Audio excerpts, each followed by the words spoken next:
We extend a special welcome to our visitors. We're very happy that you've joined us. And if you haven't already, stop by the newcomer table right outside those back doors in Robinson Lounge. We invite you to do so after the service. We can add you to our e-lists and make sure that you're invited to all of the different ministry programs and events that we have happening here at UU Princeton. The next one is right after the service. We invite you to come enjoy dessert and democracy at Rank the Desserts. Voter Choice New Jersey will lead a fun, interactive introduction to ranked choice voting, where you'll learn how this voting system works while sampling sweet treats along the way. It's nonpartisan, engaging, and open to everyone. Just meet in Founders Room at 12:15 for conversation, learning, and dessert. We also invite you to join Princeton Eats Plants this Wednesday, June 3rd at 6 p.m. outside by the Memorial Garden, which is down on that end of the parking lot, for their monthly plant-based potluck to celebrate delicious and healthy food, enjoy wonderful fellowship, and make connections over a good meal. You can bring a vegan dish to share, or just a green salad with some fruit. Any questions can be emailed to pep@uuprinceton.org, or just email the church office and we can connect you with the people you need to talk to about that.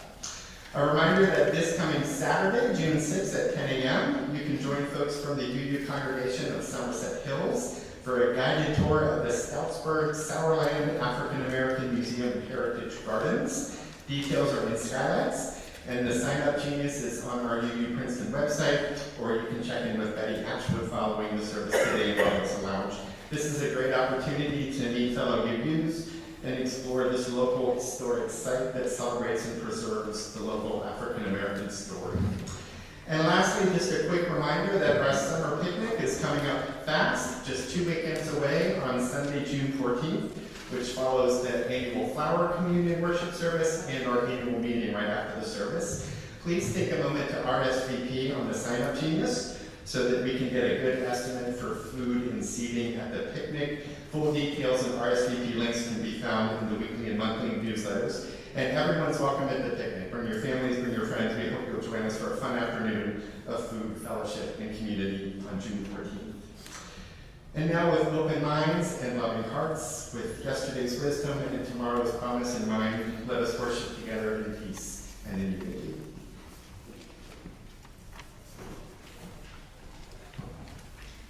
I dreamed about a culture of belonging. I still dream that dream. I contemplate what our lives would be like if we knew how to cultivate awareness, to live mindfully and peacefully. If we learned habits of being that would bring us closer together, that would help us build beloved community. Bell hugs. And now if you please join me in the unison affirmation, which is printed in your order of service. Bring us closer, Spirit of life, closer to me, in neighbor, stranger, and enemy. Bring us together with unknown you in how we know one another.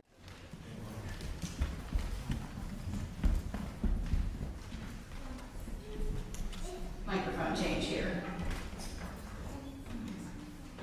Valencia. It has been a true gift to have you serve with us as our ministerial intern this past year.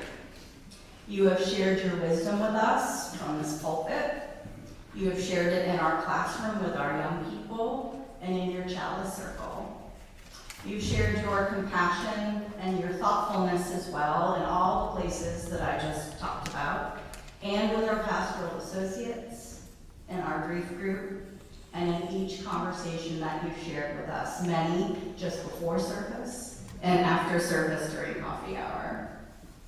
You have shared your vision and your prophetic voice towards building the beloved community, and you have shared your joy and humor and companionship in times of fellowship and celebration. We appreciate each opportunity we've had to learn, grow, and reflect with you, and I certainly have in the times that we've been together. Most of all, we are grateful for your spirit, for allowing us into your heart, and for sharing your heart with us. Thank you for choosing us as your internship site. We hope you leave with just a fraction of the gift that you have been to and with us. And while we are happy for you, because because we have to say that.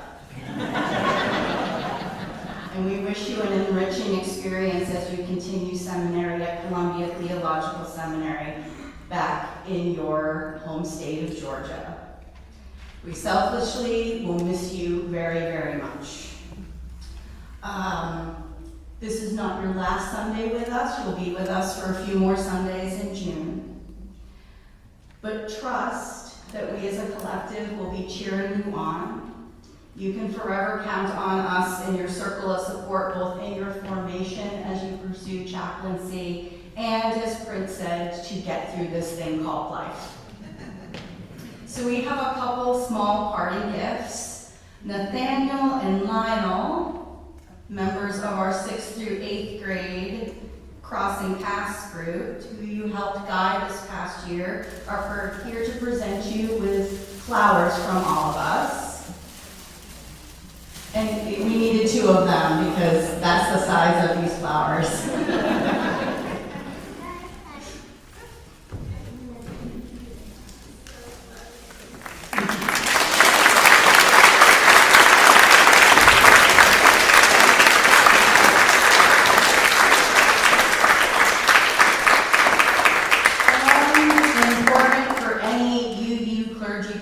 Bookshelf, we have a copy of hymnals for you. So, just a moment, let me take these for you.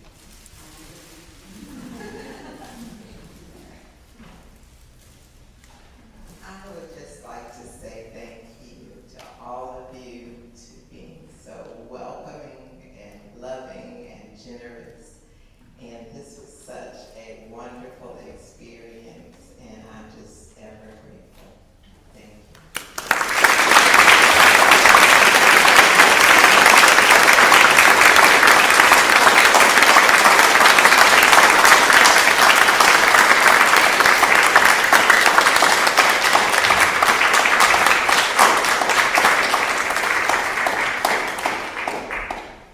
So we close with words from an Irish blessing.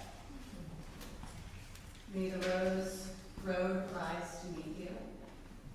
May the wind always be at your back. May the sun shine upon your fields. And I just messed that up.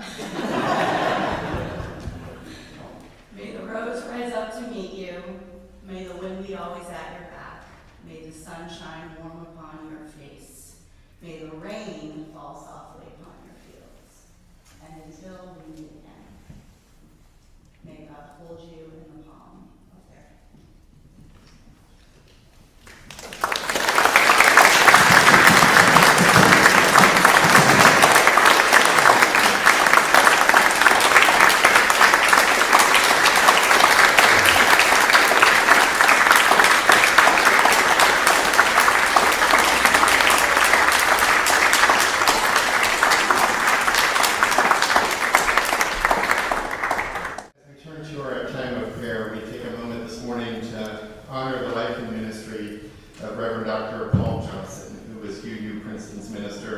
From 1991 to 2002. Paul died on April 22nd of this year at the age of 82.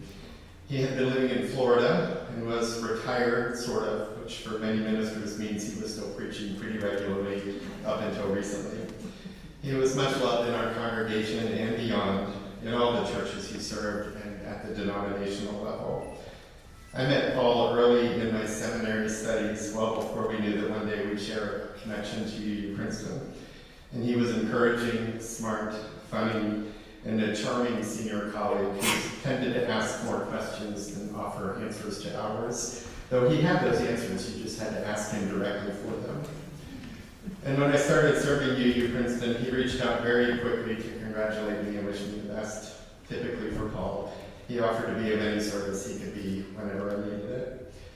And he was then serving in New York, so we'd see each other a couple of times a year at regional events, plus denominational ones, plus events at Meadville Lombard Theological School, the seminary that he and I and Reverend Jennifer share. He was supportive and always wished fulfillment for his colleagues. He was a great person. He served well and faithfully, and he was a wise and sensitive friend. We send our love to his wife, Carol Rowan, his children, Kristen Johnson and David Johnson, and his granddaughter, Roman Johnson. Once there is an obituary, we'll be sure to send that out via email, as well as any memorial service plans, particularly if there's a live stream option. But for now, we hold his memory in love and lift up gratitude for the life and legacy of Reverend Dr. Paul Johnson. And in his memory, our prayer this morning will be Those Who Live Again by Marianne Evans, whose pen name is George Eliot.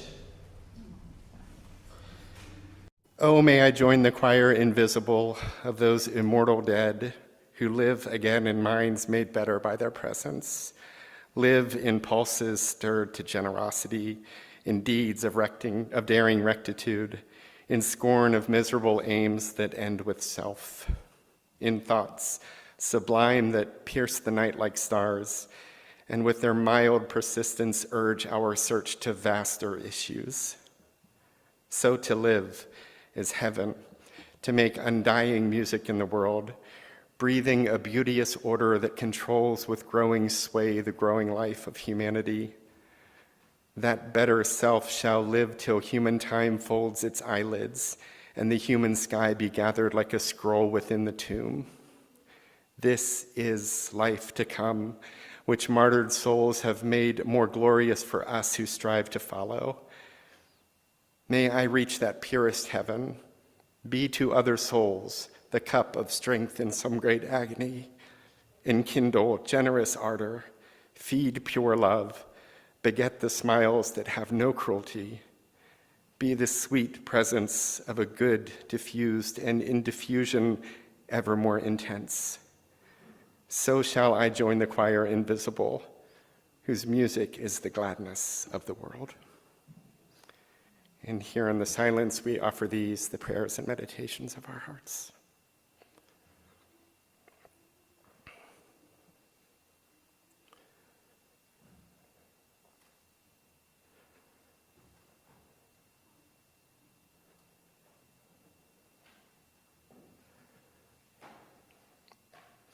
May it be so, and amen. Some people say that a friendship which lasts 7 years is likely to last for a lifetime.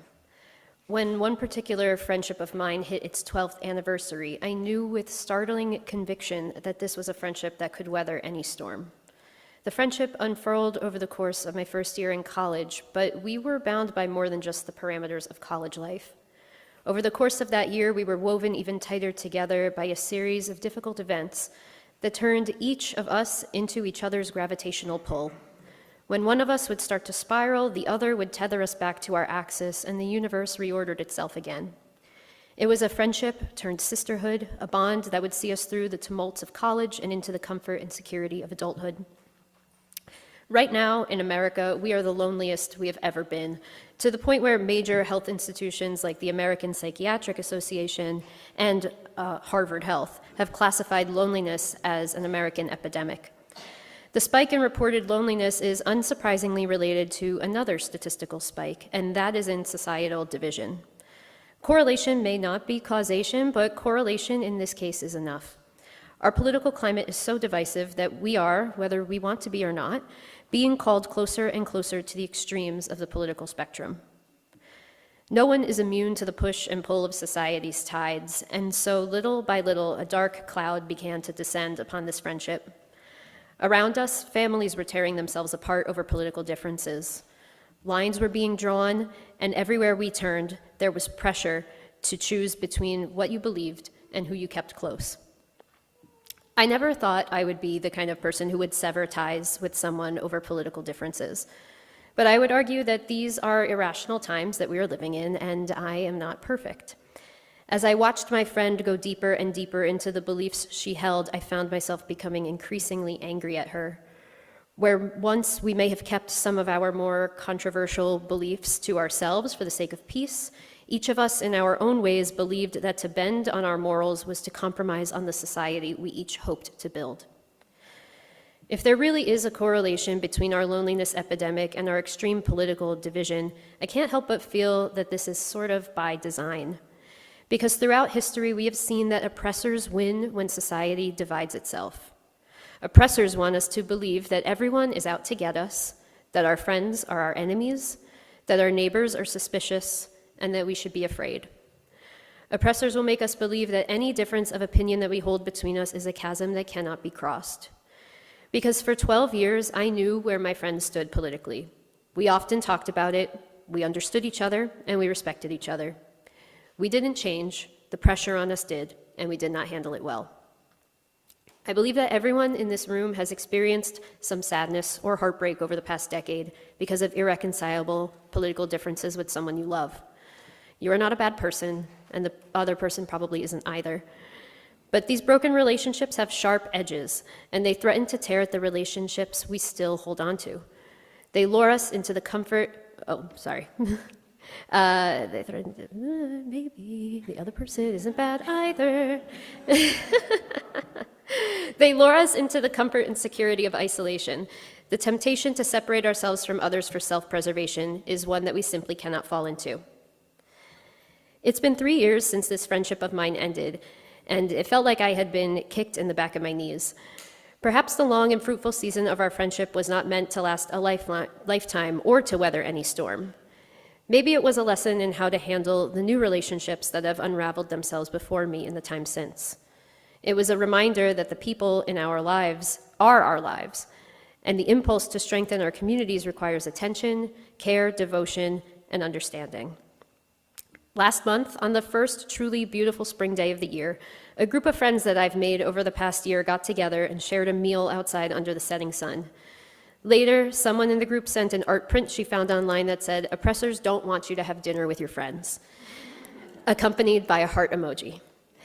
I understood what she meant on a molecular level, because even if we have become disconnected from loved ones in the past, we always have the opportunity to build a new community along the way.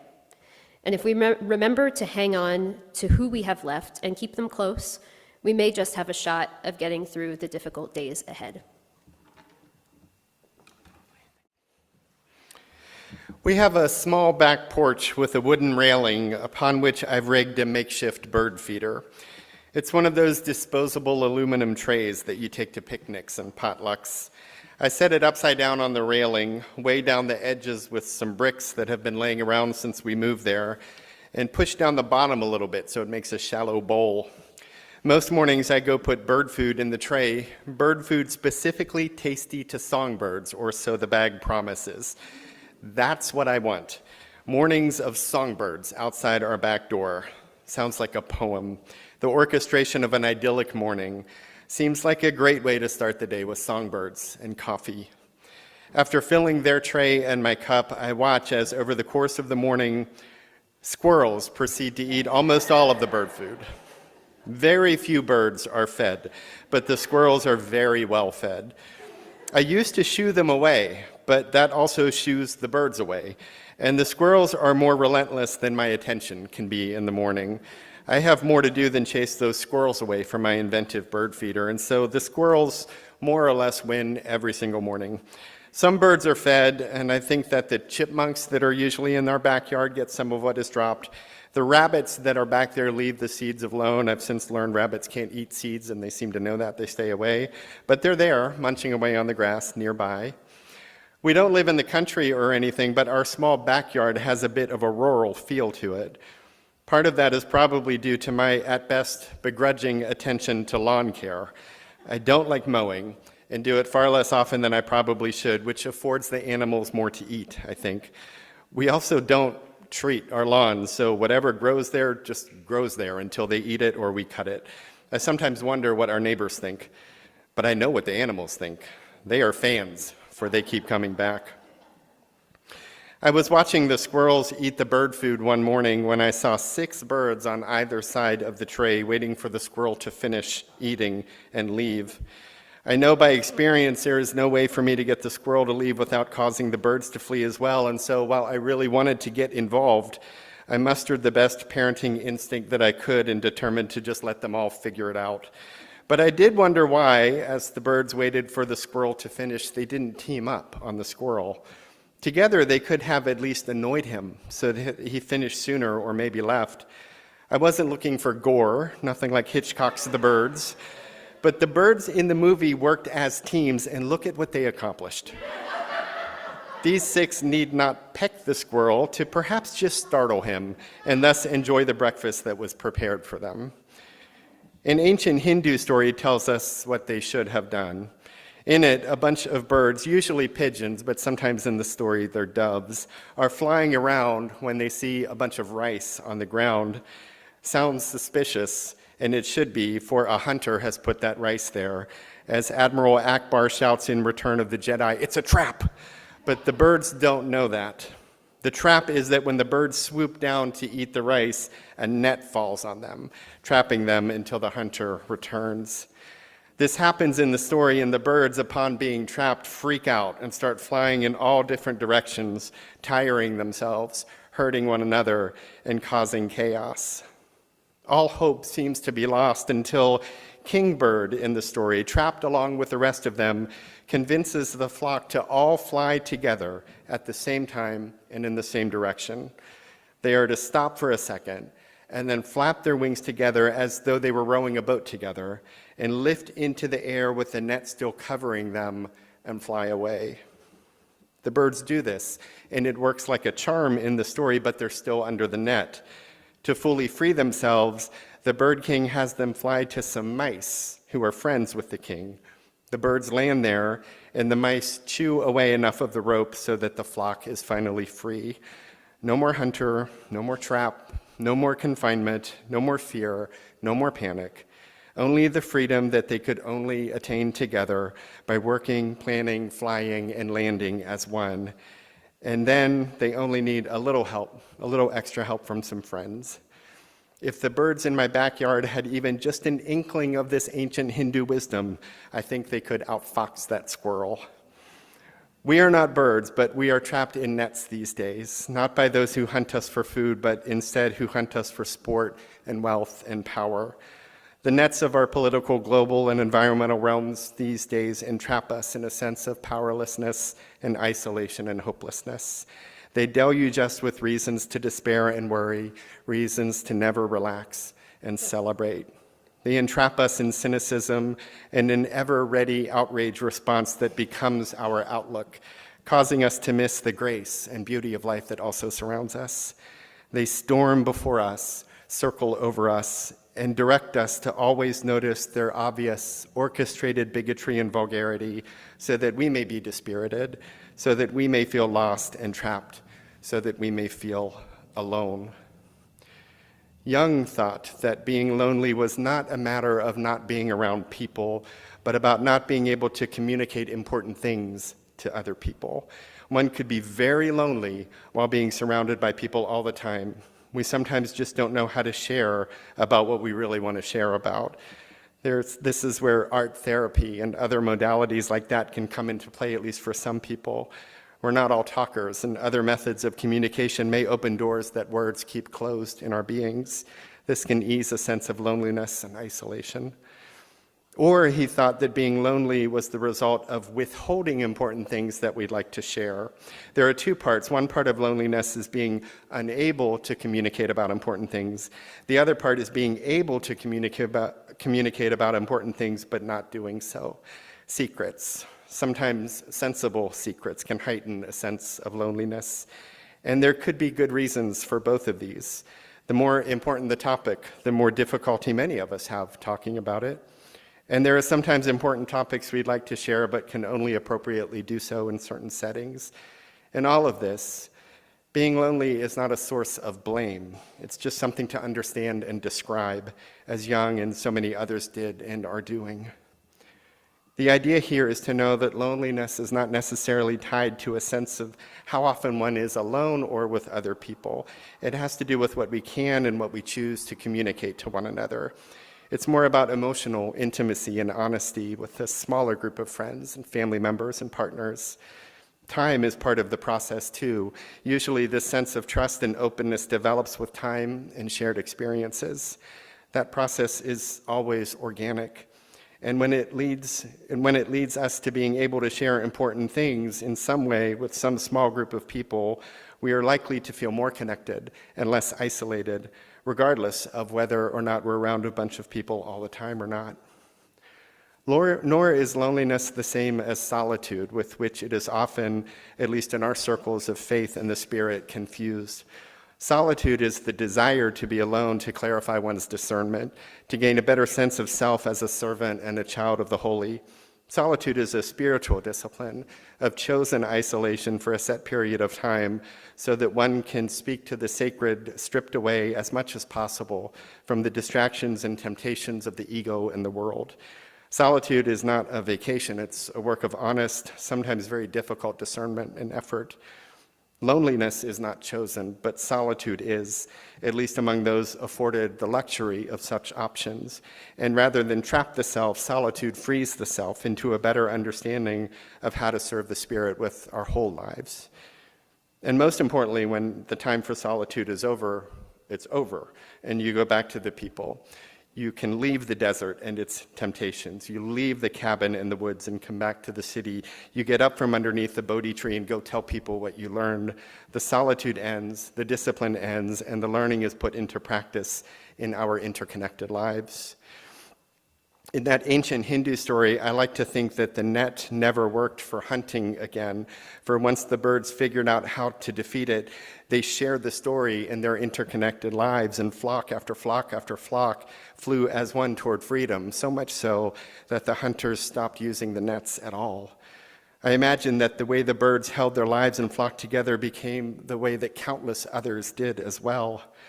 Perhaps that story is an ancient preamble to a modern poem titled Paul Robeson by Gwendolyn Brooks, which reads, "That time we all heard it, cool and clear, cutting across the hot grit of the day, the major voice, the adult voice, foregoing rolling river, foregoing tearful tale of bale and barge and other symptoms of an old despond. Warning in music words, devout and large, that we are each other's harvest, we are each other's business, we are each other's magnitude and bond." In this poem, Brooks writes of Robeson foregoing the popular musical numbers for which he was best known and celebrated, and instead warning, as the Bird King would have in the Hindu story, that we are each other's business, we are each other's harvest and magnitude and bond. The performer known for song had an urgent message about how to live in this world with and for one another. We are here with and for one another. The warning in the poem is that what happens to one will happen to us all, and so we must live as one another's interest, reaping and sowing with each other that which will sustain our bodies and spirits and freedom.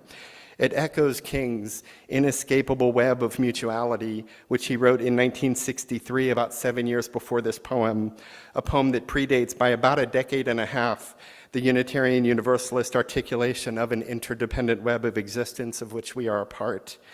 And that value of 1985 has carried over in slightly different language into the newest set of values of 2024 that guides our denomination today.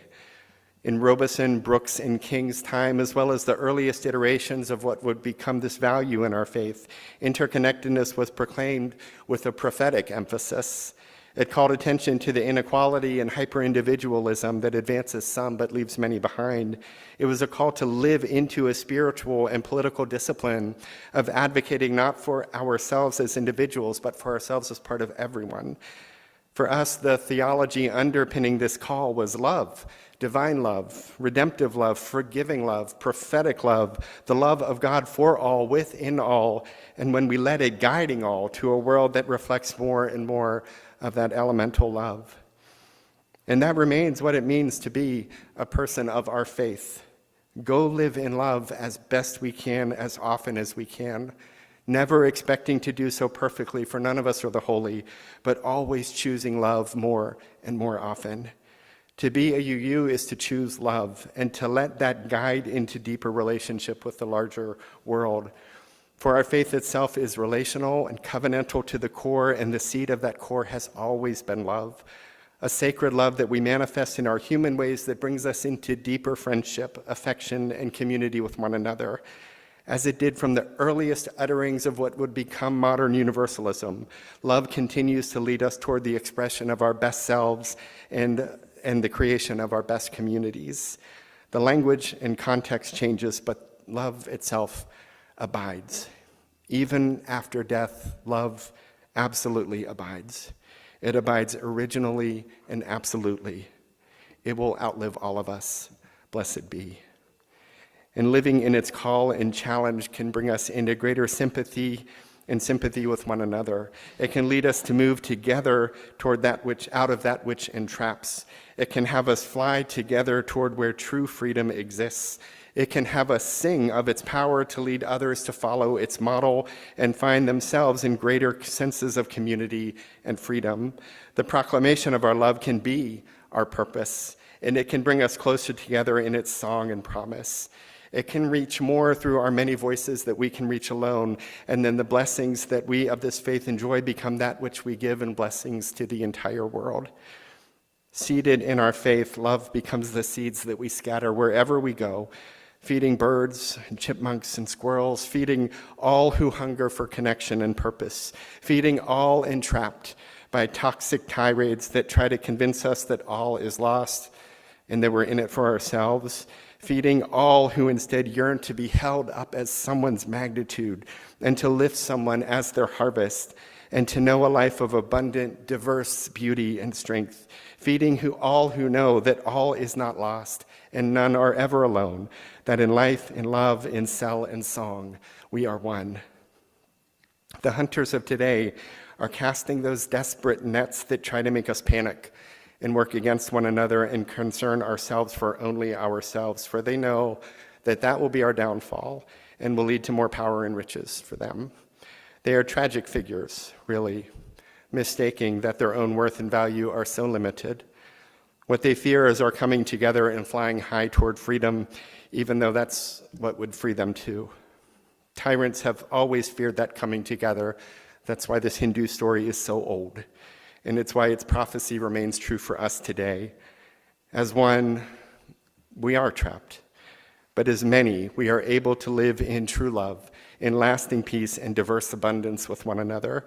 As one, held together by hope and action and holding together in faith and love, we will be free of every entrapment, and so will everyone else.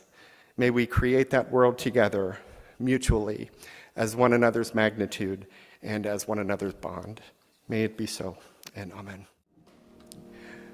And don't forget, after the service, we have ranked choice voting and dessert, and we have cake to celebrate Valencia too. So dessert and then more dessert and ranked choice voting after church. That's how we do it here.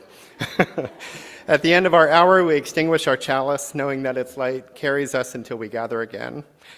Go forth grateful for the moments before you, the breath within you, the people among you, and the Spirit guiding you toward lives of love and kindness. And go forth knowing that you are held always and always with everyone else by that great love of no beginning and never ending. Go in peace, and amen.